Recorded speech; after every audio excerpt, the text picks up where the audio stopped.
What up, YouTube? It's Craig here with my changes here. Been taking a few days off the videos. Been real busy with work and school and everything, so been trying to find the time. As usual, if you're new to the channel, welcome. Hope you like what you see. I want to try something here with the mic volume. Hopefully, I'm not too quiet now. But I want to welcome all the new folks and all the return watchers. Howdy. Sorry it took so long for me to get this out. I think it's probably for the best, though, that I postponed this little talk, because I wanted to see. The thing we're going to be talking about today is the Baltimore riots, and excuse me if I say Boston riots, because for some reason it's been coming out of my face that way, so bear with me. But the Baltimore riots, there's a lot that needs to be discussed there, and I think I wanted to see a little bit more how it closed, how it all came to an end, what we wrapped up with. There is still some chaos going on, but it is the city is now called stable by Baltimore police. So,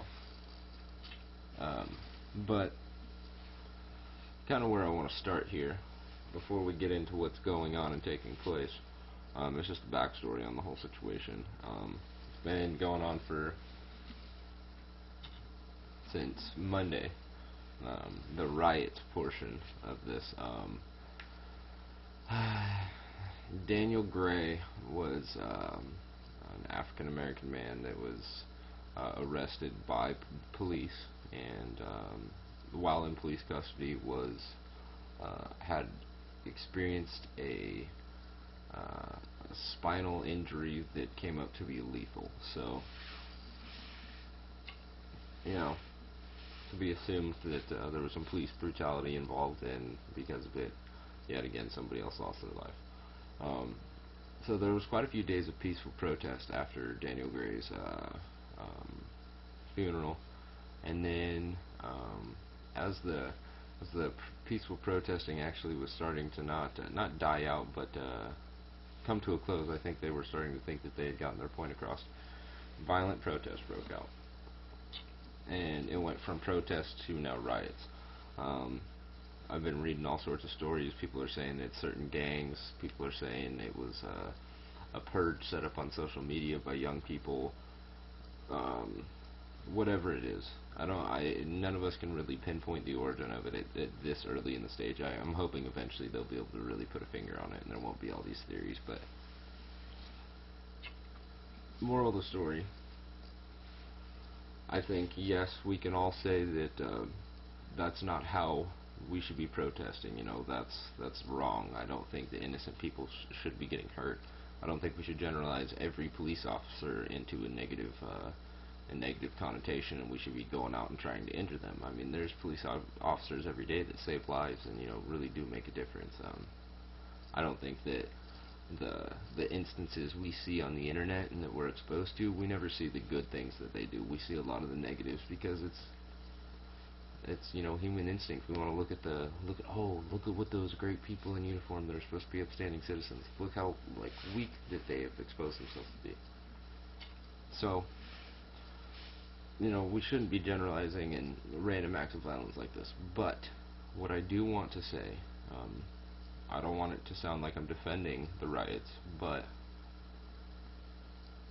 this country and some of the things that the people in power, whether it be a police officer, a politician, the president or your congressman, whatever, that the people in this country in power have gotten a little fucking crazy with their power. They've been overstepping a lot of boundaries. How far can we push government into people's lives? Where will they let us how far can we get before enough is enough? How lethal can our police force get? How brutal can we be until they say it's enough is enough?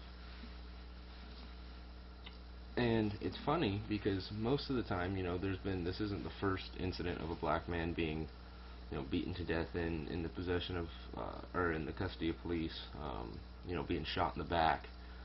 There's been peaceful protest that's gone on, but if you haven't noticed, that has died off. It hasn't blown all over the media, all over media and the news the way this has, you know. And as sick and twisted as it is, these riots and this chaos and this almost apocalyptic type situation that took place in Baltimore, there's people paying attention now. There is people.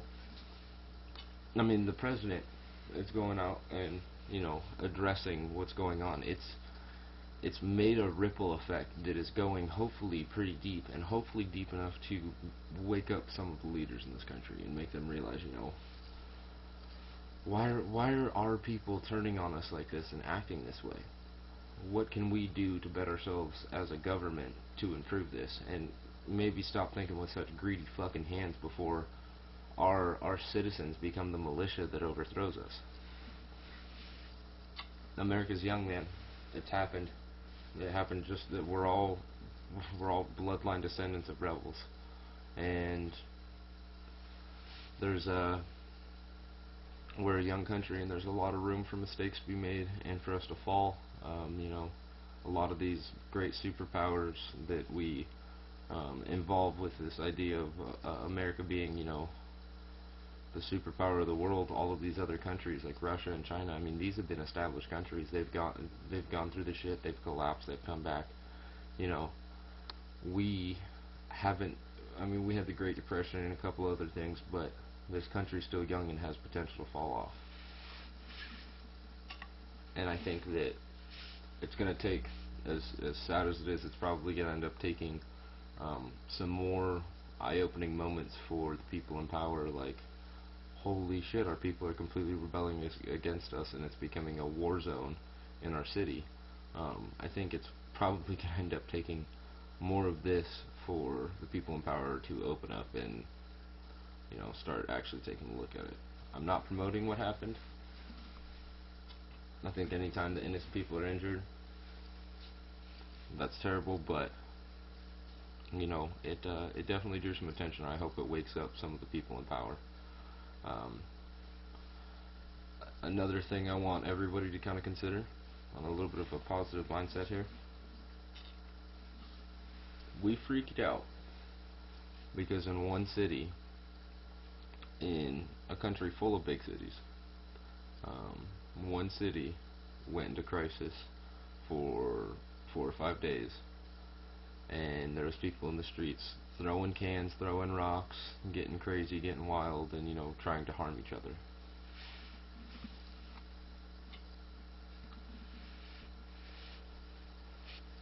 Yeah, it was terrible, but think about this.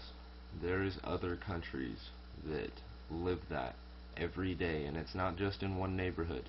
It is literally a national issue where they have to fear their own people, essentially, murdering, killing, dropping bombs, being caught in crossfire, starving to, I mean, the list goes on. Be grateful.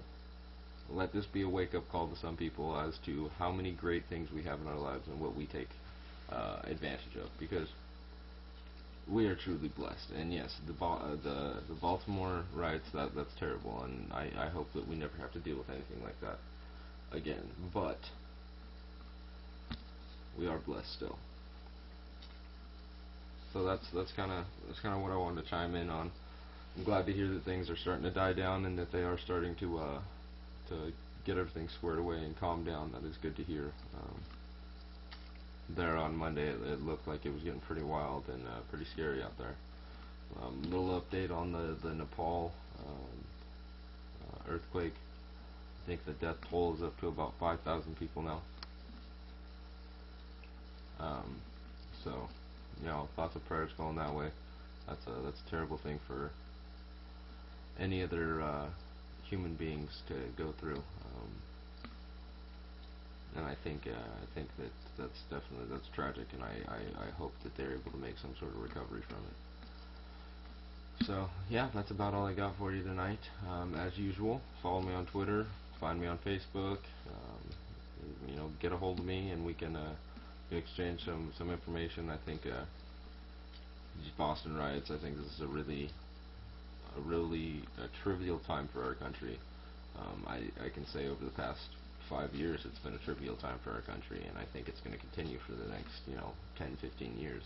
There's going to be some big transition, and I hope that when I bring my children into this world, that it's or this country necessarily, that it's changing, and that we are starting to unite on a global level and working together. I really do hope that some of these negative things that are going on now will really fuel the passion and the fire for some of us younger people to step up and not do what makes us the most money, but do what is correct, do what's right.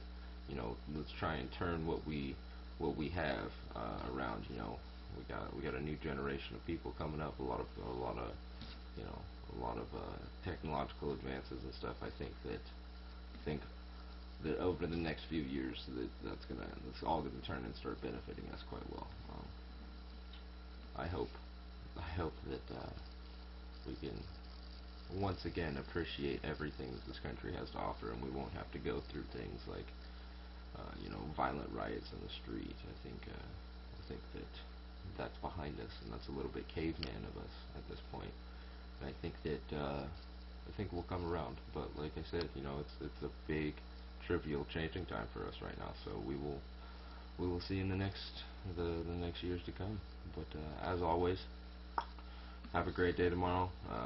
Do something positive with it. Make a positive step forward, and try and drag somebody along on the positivity trail with you. I think that should be everybody's goal for the next 24 hours, is try and spread as much positivity as you can, and kind of grab somebody and show them your style of thinking, and really show them what positive thinking can do. Alright, so long YouTube, and I will have a new video up probably tomorrow, so stay tuned. Alright, later folks.